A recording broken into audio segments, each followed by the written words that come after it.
Mesdames et messieurs, assalamu alaikum wa rahmatullahi wa barakatuh. Que la paix, la bénédiction, mais aussi la miséricorde d'Allah soit sur vous tous. Aujourd'hui, bien sûr, nous allons traiter un sujet très important. Il s'agit de si je peux dire, ce hadith du prophète Mohammed, que la paix et la bénédiction d'Allah soit sur lui. Ad-dinu husnul khuluq, c'est-à-dire la religion ou l'islam, c'est le bon comportement. Donc, les explications seront avec notre invité de marque, docteur Sami Mandour, notre professeur à l'université de l'Azhar. Vous êtes toujours bienvenu sur Net TV International. Merci, je vous en prie. Merci beaucoup. Donc, la morale, c'est l'essence de l'islam. Oui. Pourquoi? Bismillahir Rahmanir Rahim, alhamdulillah, wa salatu wa salamu ala sayyidina rasulillah wa ala alihi wa sahbihi wa man wala. Rabbi shrah li sadri wa yassir li amri wa hlul 'uqdatan min lisani yafqahu qawli.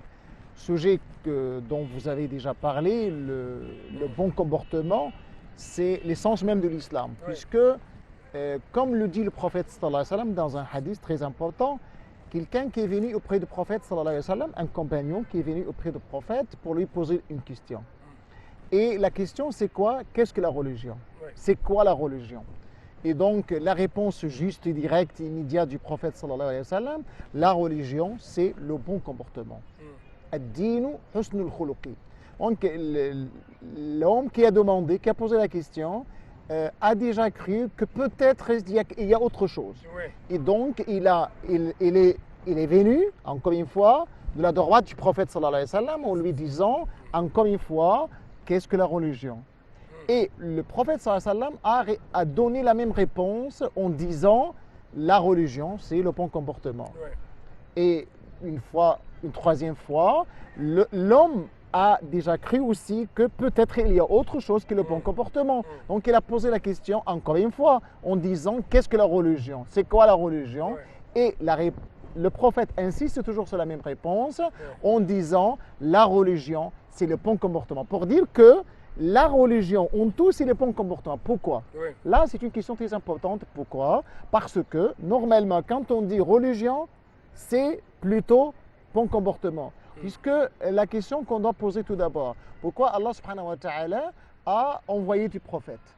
Et pourquoi Allah subhanahu wa ta'ala a révélé des livres célestes, des livres divins, des messagers, des révélations?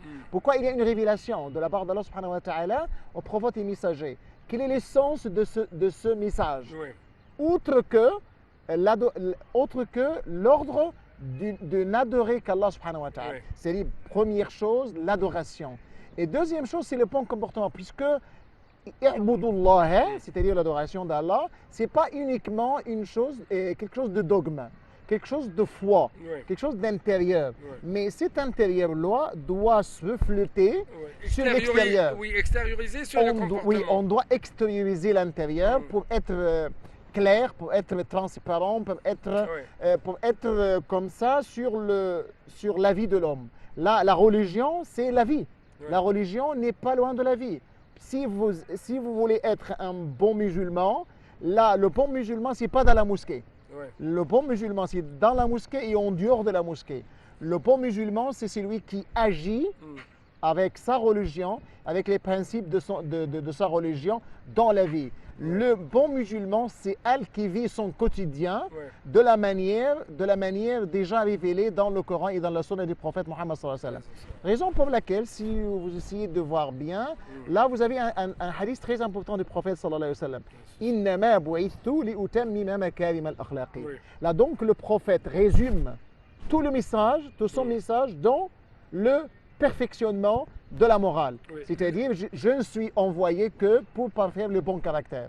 C'est le hadith du prophète Mohammed sallallahu alayhi wa sallam. Donc, docteur Sami Mandour, on va bien sûr traiter un peu plus de ce sujet, le perfectionnement de la morale et comment l'islam voit ce sujet, mais tout d'abord après ce petit reportage.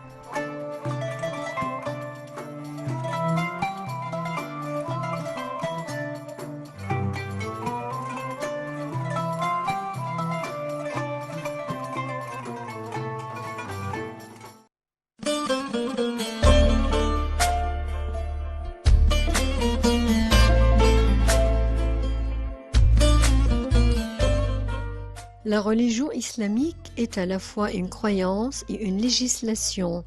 et manifeste une totale perfection dans l'un et l'autre de ces deux aspects. Elle ordonne l'unicité d'Allah et interdit l'association. Elle ordonne la sincérité et interdit le mensonge. Elle ordonne l'équité et interdit l'injustice. Elle ordonne la loyauté et interdit la perfidie. Elle ordonne la fidélité et interdit la trahison. Elle ordonne la bonté envers les parents et interdit d'être ingrat envers eux. Elle ordonne d'entretenir les liens de parenté et interdit de les rompre. Elle ordonne le bon voisinage et interdit de causer du tort aux voisins. En un mot, l'islam ordonne toutes les bonnes mœurs et interdit toutes les mauvaises mœurs. Allah dit: certes, Allah commande l'équité, la bienfaisance et l'assistance aux proches, et il interdit la turpitude, l'acte répréhensible et la rébellion. Il vous exhorte afin que vous vous souveniez.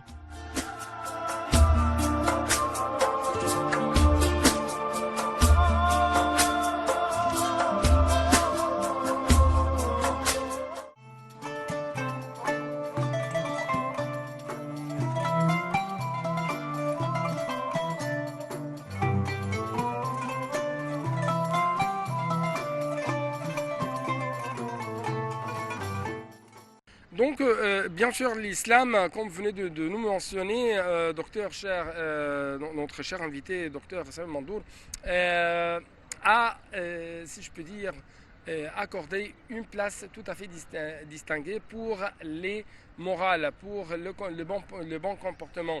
Et cela parce que si vous voulez construire ou bâtir une nation, vous devez tout d'abord construire l'humanité, construire l'être humain. Oui. Oui. Oui, normalement, c'est pourquoi quel est l'objectif final, quelle est la finalité d'une religion? Oui. La religion d'Allah, quelle est la finalité? La finalité, c'est quoi? La finalité, c'est d'assurer une vie paisible, ici-bas et dans l'au-delà. Oui. Donc, c'est la finalité de la création de l'homme. Oui. Là, vous avez un homme qui est le vicaire, le califat d'Allah, dans le successeur, le califat, l'intendant, le mandataire d'Allah subhanahu wa ta'ala sur la terre. Ouais. Pourquoi Allah a créé l'homme sur la terre? C'est pour qu'il peuple la terre, pour qu'il est là pour construire, et non pas pour détruire, pour bâtir et non pas pour dévastir. Bien, c'est pas pour réformer et non pas pour semer la corruption sur la terre. On est là pour construire et pour semer le bien et non pas le mal. Ce qu'on appelle i'mar al-ard. Ce qu'on appelle i'mar al-ard. I'mar, c'est-à-dire être un bon élément sur la terre. C'est-à-dire être en bonne relation avec l'autre. C'est-à-dire être toujours un bon musulman sur la terre. Donc là, ça exige une relation très étroite, une bonne relation avec tous les éléments du monde. C'est pas seulement avec les êtres humains. D'où est provenue, si je peux dire, la force des musulmans pendant l'ère du prophète Mohammed et après cela pendant de longs siècles, parce qu'il y avait le bon comportement, il y avait les principes divins, les principes de la religion islamique qui ont été adoptés ou appliqués sur le terrain. Et c'est pourquoi même, si je peux dire, on trouve que les grandes nations qui se sont converties à l'islam ne sont pas bien sûr des Arabes, mais ce sont des non-Arabes et se sont convertis en islam à travers le bon comportement. À travers c'est ce qui s'est passé à travers le commerçant. Là, vous avez des commerçants musulmans qui parcourent tout le pays et toute la terre pour faire des négoces. Uniquement pour faire des négoces, pour faire du commerce. Mais quand on est dans un pays tel, on est là pour faire le commerce. Mais en même temps, on est là pour bien se comporter avec les autres. Oui, mais ici, notamment dans le domaine du commerce, si je peux dire, c'est toujours il y a une porte pour la corruption. Il y a une lacune qui peut être trouvée toujours. Parce qu'il s'agit des biens, il s'agit de l'argent. Quand il s'agit toujours de l'argent, il y a des problèmes. Et donc là, quand on a des commerçants musulmans qui agissent bien face aux autres qui ne sont pas musulmans, bien sûr. Et ils sont des bons commerçants. Ils sont des commerçants véridiques. Ils sont des commerçants honnêtes. C'est-à-dire, ils incarnent les grandes valeurs de l'islam, la véracité, la loyauté, le respect des engagements. Toutes sortes de valeurs, ils sont là pour les incarner. Et donc là, les gens se posent la question, qui sont-ils, ces gens-là? Ils sont des commerçants, mais il appartient à quelle nation? Il appartient à quelle religion? Quand on sait bien que ce sont des musulmans, et disant voilà, ce sont des musulmans. Et donc, c'est la religion qui leur demande, qui leur ordonne d'être ainsi, de se comporter de cette manière-là. Et donc là, c'est une religion qui appelle à tout ce qui est bien, qui appelle au bonheur, qui appelle à garantir le droit d'autrui. Donc là, c'est une bonne religion puisque... Et qui appelle même à la réconciliation, à la paix entre toutes les nations, à la paix, à la tolérance, à la les humanités, même avec, si je peux dire, les différences, que ce soit au niveau des races, au niveau des ethnies, au niveau des religions. Non, toujours, nous devons nous agir d'une manière, d'un bon comportement. Puisque c'est un grand principe chez nous, là, l'unité des genres humains. Et à l'intérieur de cette unité de genre humain, il y a la diversité. Donc nous, en tant que musulmans, on respecte ces diversités. Nous devons le respecter, puisque c'est un grand principe dans notre religion. Donc l'interconnaissance est un principe majeur dans notre religion. Imaginez quand même cette sourate de la sourate al-Hujurat. Et juste avant même ce verset, vous avez, il y a plusieurs versets dans lesquels il y a des grandes valeurs éthiques. Et donc, à la fin des grandes valeurs, après l'énumération de ces grandes valeurs éthiques, il y avait là, vous êtes créés en tant qu'être humain à partir d'une mâle et d'une femelle pour que vous vous interconnaissiez. Mais comment vous vous interconnaissiez? En respectant ces grandes valeurs. لا يسخر قوم من قوم عسى أن يكون خيرا ولا نساء من نساء عسى أن يكون خيرا منهن ولا تلمزوا أنفسكم ولا تنابزوا بالألقاب. C'est-à-dire, des grandes valeurs. C'est-à-dire, il faut éviter la médisance, il faut éviter la calomnie, il faut éviter de parler mal des autres, il faut éviter de faire mal aux autres, il faut éviter d'être toujours en conflit avec les autres. Là, vous avez beaucoup de hadiths. Et il s'agit quand même Et en ce qui concerne le hadith, par exemple, il y a ceux qu'on appelle qui parmi vous le plus fort, dont le plus fort c'est celui qui maîtrise sa colère. Les compagnons du prophète ont répondu tout d'abord, ce sont les plus forts ce sont les plus forts, corpulents, le plus corpulent. Mais le prophète leur dit non, c'est pas ça, mais c'est celui qui maîtrise bien sa colère. Au moment où on le met en colère, il maîtrise bien sa colère. Comme le Coran. Et ce sont des degrés même à la vision de l'islam, il y a 2 degrés pour ces gens, des classifications pour... normalement, vous avez, quand on veut atteindre al-ihsan, donc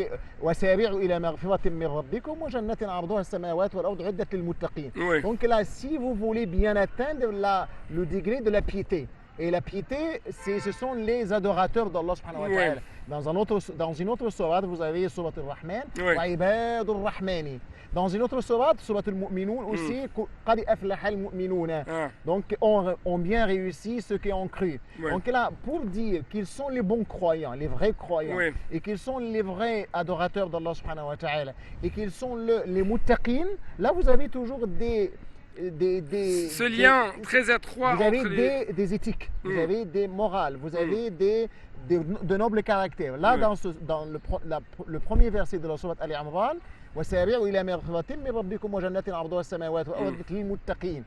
là, vous avez des conditions pour que vous soyez pieux, muttaqin.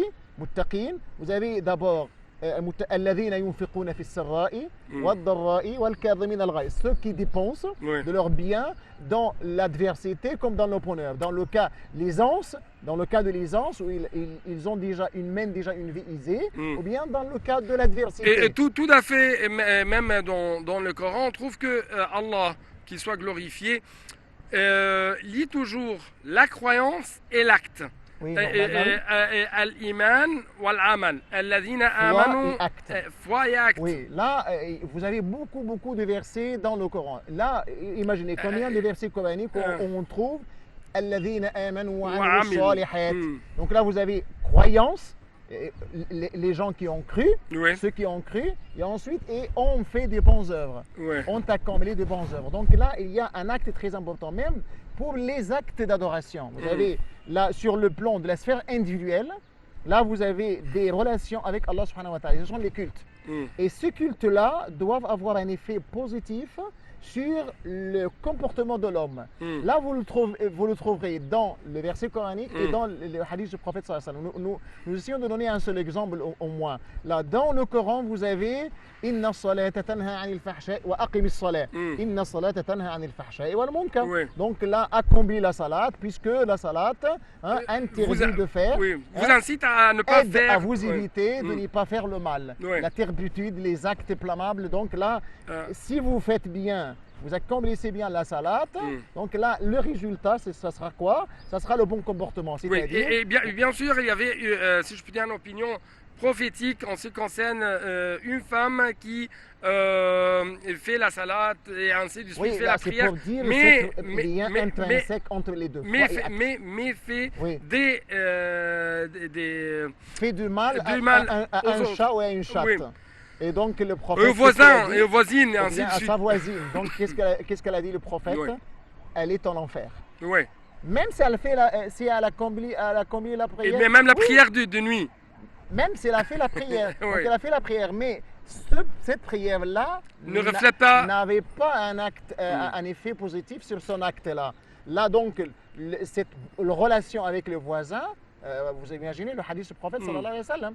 Là, ما زال جبريل يوصيني بالجار حتى ظننت أنه سيورثه. Oui. Donc là, c'est le comportement avec le voisin. Oui. Donc Gabriel ne cesse de me recommander au sujet de voisin jusqu'à ce que je crus, j'ai cru qu'il va mériter, Oui. que le voisin va mériter, va partager la succession. C'est-à-dire, le voisin représente, si je puis dire, plus que ou plus important dans certains cas que les proches de la Oui, famille. bien sûr, puisque c'est les Parce- plus justes. Plus juste. C'est les Oui. plus justes à côté de vous. Oui.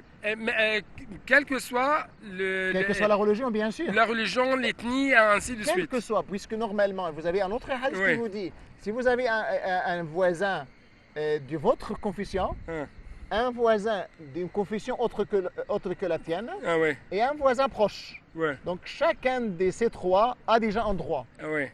Le voisin a un droit en tant que voisin et en tant que proche, Ouais. c'est celui qui est proche.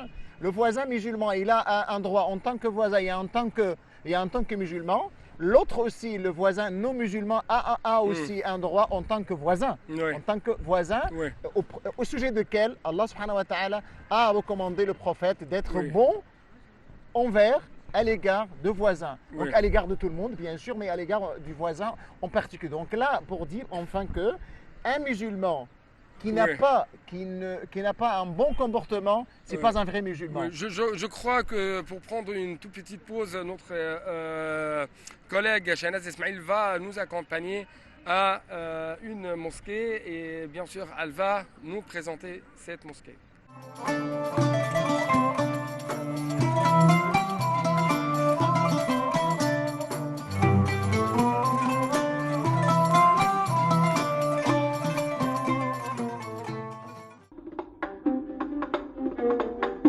Lorsque le commandant des troupes fatimides, Jawhar al-Saqili, fut envoyé par le calife Al-Mu'izz al-Din pour conquérir l'Égypte, il entreprit la construction du Caire et y fonda la mosquée d'Al-Azhar en 969.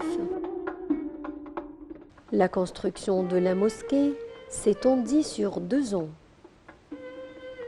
La mosquée d'Al-Azhar ouvrit ses portes pour la première fois en 972. Depuis cette date, la mosquée d'Al-Azhar et son université deviennent parmi les plus célèbres dans le monde musulman.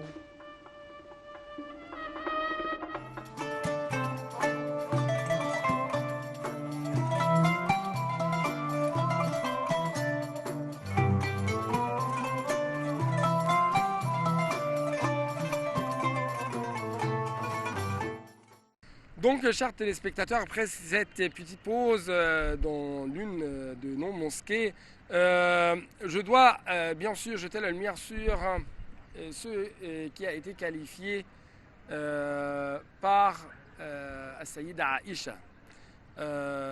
Bien sûr, elle a dit à propos du prophète Mohammed que c'était, à propos bien sûr de la morale et de bon comportement du prophète Mohammed, c'était un Coran qui marche à pied ou c'était l'interprétation juste qu'un Qur'an yamshi ala al-ard. Je peux dire Oui. une autre Oui, interprétation très valable, très correcte et très proche Oui. même du sens. Oui, Et quand Aïcha a dit, on a posé la question, on a Oui. interrogé Aïcha à propos de la morale du prophète. oui, Et donc elle a répondu كان قرآنا يمشي على الأرض, oui, comme vous l'avez déjà dit. Et quand on essaie de traduire cette expression, quand Ouais. on dit marche sur la terre, c'est plutôt quand même quelque chose de. On commence à concrétiser les choses. concrétiser les choses, oui. Mais quand on a une traduction qui peut refléter l'essence même de cette expression, on peut dire quand même une bonne traduction, c'est le Coran vivant. Oui, Le prophète était et est toujours le Coran vivant. oui. C'est-à-dire, il est l'incarnation du Coran. Mm. Et imaginez même un compagnon du prophète comme Omar ibn Khattab, radiyallahu anhu. Quand on il y a beaucoup de compagnons qui apprennent par cœur le Coran. Mm. Imaginez, Omar n'était pas parmi ces grands récitateurs du Mm. Coran qui apprennent par cœur le Coran, Mm. qui mémorisent bien le Coran. Et pourquoi? On a posé une fois Ouais, ces ouais. questions à Omar. Oui, Pourquoi vous n'êtes pas C'est très parmi intéressant, oui. ces grands récitateurs du Coran Oui. qui apprennent par cœur le Coran? Pourquoi? Parce que Omar, normalement, il commence à Vivre. apprendre par cœur Mm. un verset du Coran. Mm. Et avant de prendre un autre verset, d'apprendre par cœur un autre verset, il se pose la question, est-ce que j'ai mis en application ces versets déjà appris par cœur? Oui. S'il a dit non, donc il s'arrête. Oui. Donc, pour dire quoi? Pour dire quoi, permettez-moi de prendre ces petites paroles. Les prophètes, les compagnons du prophète ont essayé de vivre au sein du Coran. De vivre le Coran. Oui, de vivre le Coran, comme on De dit. mener, Mm.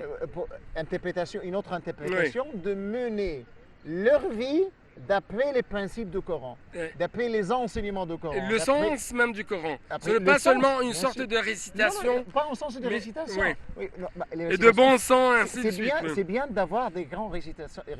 récitateurs du Coran.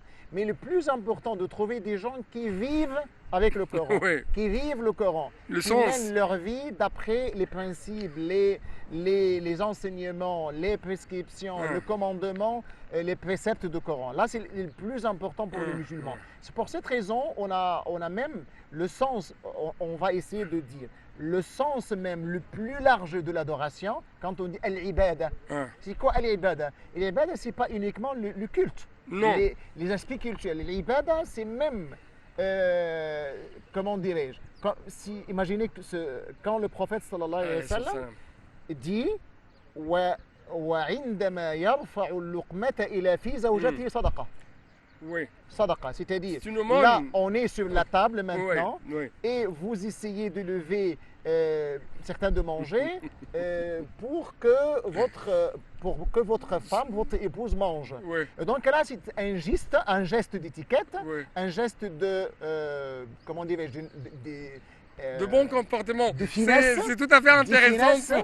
Des finesses, du bon Pour le marié, comportement. tout à fait le- Donc là, ça fait une partie d'aumône. Oui. Là, donc l'aumône, c'est pas uniquement Ouais. de donner de l'argent Aux à pauvres, à ouais. un pauvre. Ouais. Mais l'aumône, ou bien l'acte cultuel, c'est Ouais. pas uniquement, je dis quand même, par l'intention, les actes banals Mm. se transforment en actes d'adoration. Ouais. Et chaque respiration, comme on dit ici en Orient ou en Égypte et même, chaque respiration est une adoration. C'est une sorte d'adoration. Si vous avez l'intention. Si vous avez l'intention. C'est pour cette raison Oui. les Sahaba disent toujours, et Ah. surtout le Salman al-Farisi disent كان رسول الله صلى الله عليه وسلم يعلمنا كل شيء.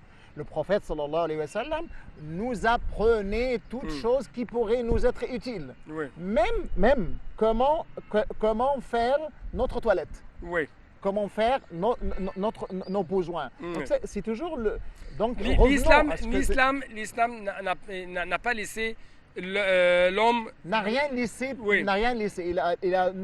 Il nous a donné dans des toutes les directives situations. dans toutes les situations, dans toutes les sphères Mm. et dans toutes les dimensions, les dimensions de la vie. Oui.